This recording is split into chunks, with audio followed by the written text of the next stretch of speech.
Ha?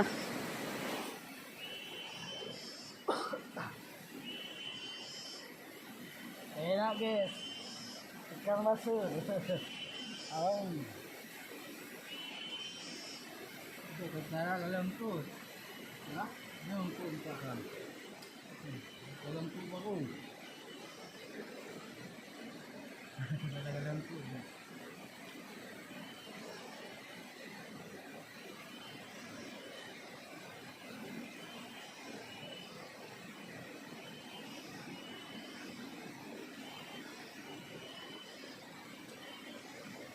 Enak, senang.